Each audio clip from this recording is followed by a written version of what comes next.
Do you ever find yourself just, caught in a loop of stress, feeling totally overwhelmed, or maybe your body just reacts in ways you don't quite get? Yeah, like a sudden wave of panic, or maybe feeling strangely detached. Exactly. Or Yeah. even just shutting down completely, even when consciously you know you're actually okay, you're safe. Yeah.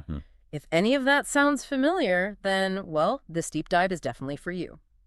Today, we're really jumping into something pretty transformative, polyvagal theory. Right. And it's not just some abstract scientific idea. It's, well, it's more like a revolutionary map for understanding how our nervous system is constantly scanning for safety and threat, often totally below our conscious radar. And that constant scanning, it impacts, well, pretty much everything, doesn't it? Our Yeah. emotions, how we connect with people. Our overall well-being, absolutely, is profound. So our goal today, our mission, is really to give you a clear, um, actionable grasp of the core ideas behind polyvagal theory. Yeah, we want to explore how knowing this stuff isn't just academic. It genuinely offers a path to, calming your nervous system, finding more balance. And then we'll get into some practical strategies, things backed by research that you can actually, well, try out in your own life. Definitely. And we've pulled together key insights from, a lot of solid research, systematic reviews, foundational articles, really digging into the work of Dr. Stephen Porges, the guy who originated the theory. So you're getting a really informed, distilled perspective. That's the aim. Okay, so let's start right at the beginning. Understanding our autonomic nervous system, but like through this specific polyvagal lens. Right. So at its core, the theory describes how our automatic nervous system, the part that's kind of running the show behind the scenes, is really influenced by our brain. It's constantly reacting to cues. Cues from outside, like the environment, but also from inside our own bodies. Exactly, from our organs. And what's fascinating is that it seems to have this predictable pattern of reacting, almost like an evolutionary hierarchy. An evolutionary roadmap, yeah. And the really revolutionary part is how the theory maps out these three distinct stages or layers of our vagal pathways, right? Each with its own survival strategy. Precisely.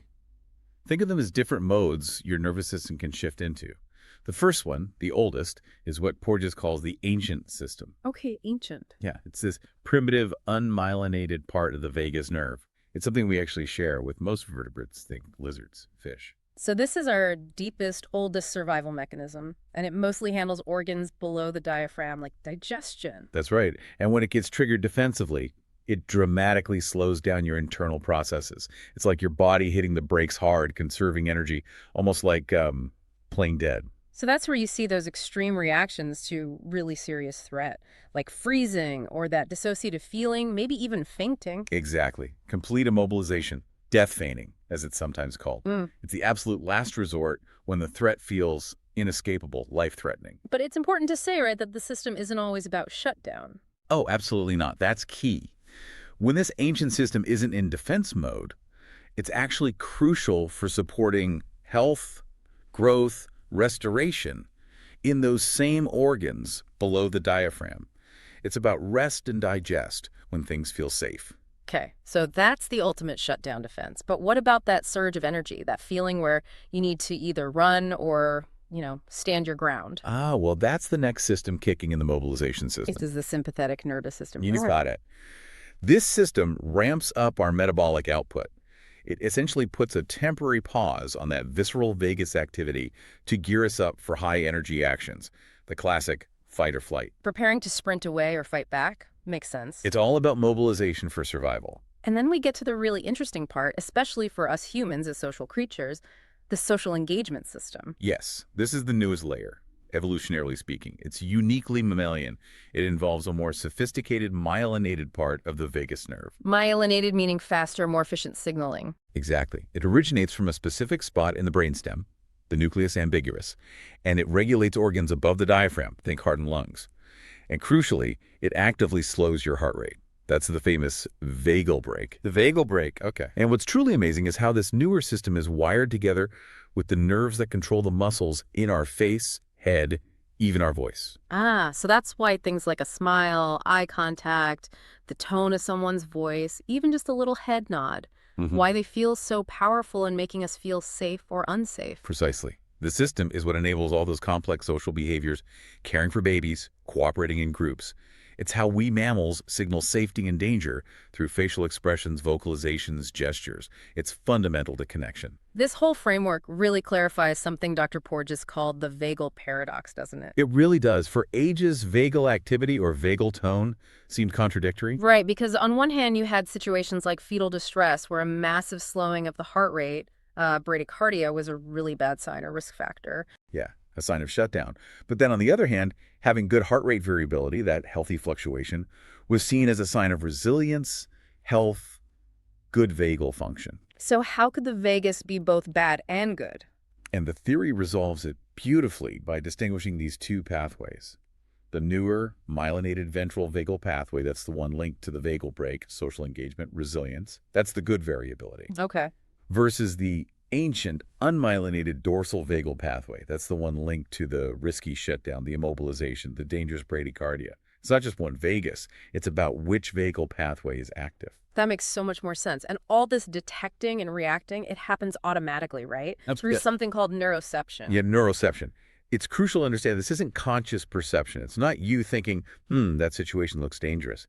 It's a neural process happening below awareness that instantly sorts cues from the environment, from inside your body, as safe, dangerous, or life-threatening. Your body just knows or reacts before your thinking brain even catches up. Right. Dr. Prugis actually shared a really powerful personal story about this. He was getting an MRI, and consciously, he was curious, he knew he was safe, but the machine, Oh yeah, those things are loud and confining. totally.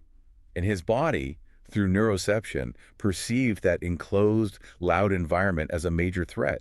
He experienced intense panic, a physiological shutdown response, even though his conscious mind knew better. Wow, that really shows how powerful that subconscious assessment is. It can override conscious thought. It absolutely can. It highlights that our bodies can react entirely on their own based on these deep-seated safety programs. So bringing this back to everyday life, what this theory tells us is that our physiological state, whether we feel calm, wired, or shut down, acts as this intervening variable. Is that the term? That's the term Porges uses, yeah. Yeah. Basically, your body's current state fundamentally biases how you perceive and react to everything around you. So if you're already feeling stressed or unsafe, you're more likely to interpret neutral things as threatening. Exactly. And a shift in your state can literally change which brain circuits are most accessible, favoring either social connection and communication or defensive strategies like fight, flight, or freeze. It's this constant loop, this dialogue between brain and body. Okay, so if that's how it works, the big question becomes, how do we actually use this knowledge to, calm things down, find more balance? Well, a huge implication of polyvagal theory is that feeling safe isn't just like a nice-to-have subjective feeling. It's a biological necessity, a fundamental imperative for our health and functioning. It's not just in our heads, it's in our bodies. Absolutely. And achieving that state of felt safety from this perspective involves a few key things happening together. Okay, what are they? First, your autonomic nervous system can't be stuck in one of those defense modes, fight, flight, or freeze. Second, your social engagement system needs to be online, active, helping to regulate those more mobilizing sympathetic urges. Using that vagal brake we talked about. Precisely. And third, you actually need to be detecting genuine cues of safety in your environment or from others. Things like, a calm, melodic voice, a friendly face, a safe physical space. So the research suggests that therapy or certain practices can work like neural exercises to help us get better at regulating our state. That's a great way to put it, neural exercises. It often involves experiencing maybe small, manageable moments of disruption or stress, but then having that followed by repair by experiencing safety cues, often through supportive social interaction. So it's like gently stretching your system's capacity, expanding that window of tolerance. Exactly. So you can handle more without automatically flipping into defense. It's about building nervous system resilience, often through safe connection. Okay, let's talk specifics then. What are some concrete ways to actively influence this system? Heart rate variability, biofeedback, HRVB comes up a lot. Yes, HRVB is a really well-established evidence-based tool. It's non-invasive, which is great. It basically combines slow, paced breathing, usually around 6 breaths per minute, but it can be personalized with real-time feedback on your heart rate patterns. So you can actually see how your breathing is affecting your heart's rhythm. Yeah, exactly. And it's relatively simple to learn, cost-effective, and has very minimal risk. How does it actually work, though? What's happening under the hood? It works through several mechanisms, actually. It enhances your vagal tone primarily by engaging something called the baroflex. That's your body's natural blood pressure regulation system. This activates vagal nerve pathways. Okay. And interestingly, it also modulates what's called a cholinergic anti-inflammatory pathway, which basically means it helps calm inflammation in the body by reducing certain pro-inflammatory markers. Wow, so it has physical anti-inflammatory effects too. It appears so, yes. Plus, it helps lower cortisol, your main stress hormone, and it seems to strengthen connectivity between your body signals and your prefrontal cortex, your brain's executive control center, helping with focus and emotional regulation. And the research backs this up pretty strongly. Oh, extensively.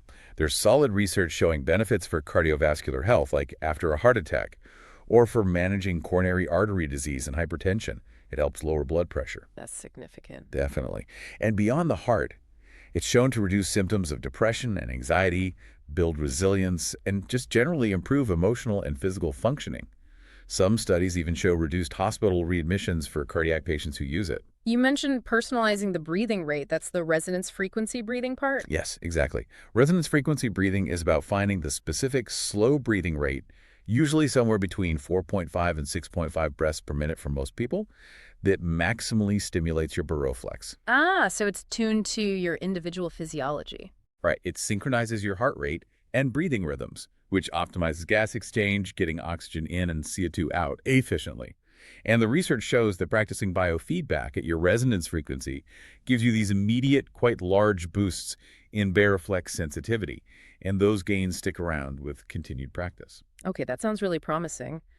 What about other approaches? The Safe and Sound Protocol, SSP, is another one grounded in this theory, right? Yes, SSP is a newer intervention, but also very interesting. It's auditory-based, using specially filtered music, and again, it's non-invasive. Filtered music, how does that work? Well, the filtering emphasizes the frequency ranges found in the human voice, particularly the melodic tones, the prosody, that signal safety to our nervous system via the social engagement system. It's thought to work by stimulating the vagus nerve indirectly, through the connections between the auditory system and the muscles in the middle ear. So it's like a workout for the listening system's connection to the vagus nerve. Kind of, yeah. It aims to gently exercise and tone that pathway, promoting a state of physiological safety.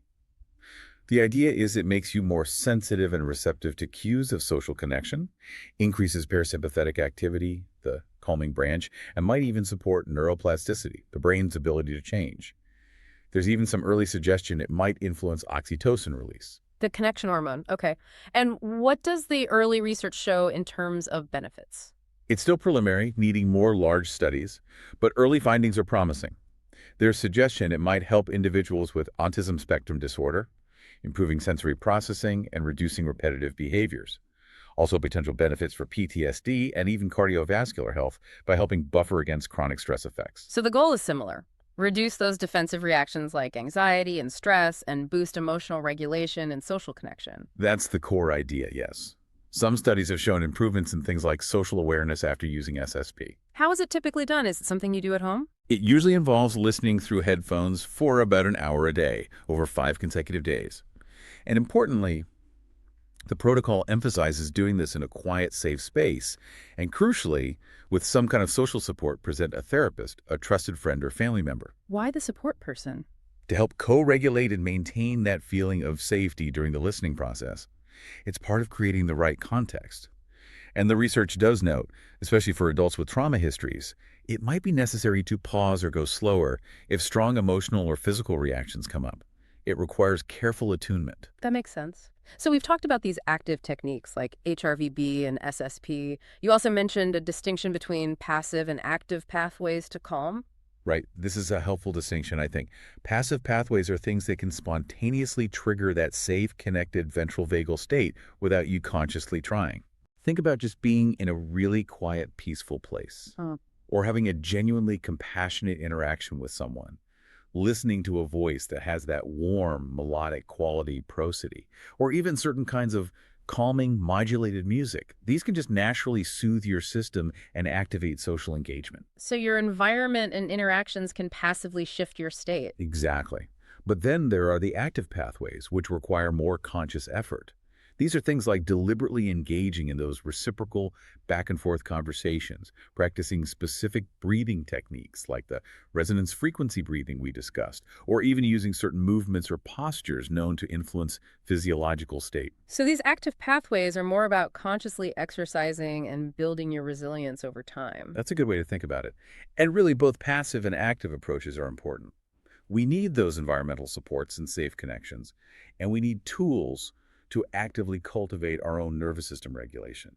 They work together. Now, it's important in these deep dives to present a balanced picture. While polyvagal theory offers these really profound insights, like any major scientific framework, it's also faced some scientific discussion, some critiques, Oh, right? absolutely. And it's important to acknowledge that. Science progresses through discussion and refinement. So what are some of the points raised?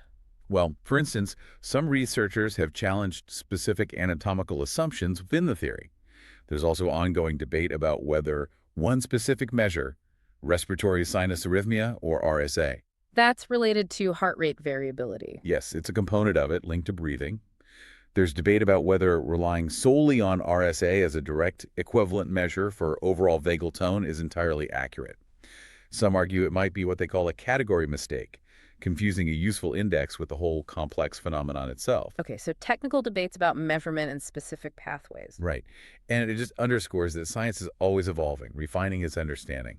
And it also means that for interventions like SSP, while they show promise, They're still emerging. exactly, the research base is still growing. We need more large-scale, rigorously controlled trials to really nail down their clinical effectiveness across different groups Mhm. and to understand more precisely how they impact things like HRV and overall vagal function. It's an active area of research. Which is exciting, really. It means we're still learning. Definitely.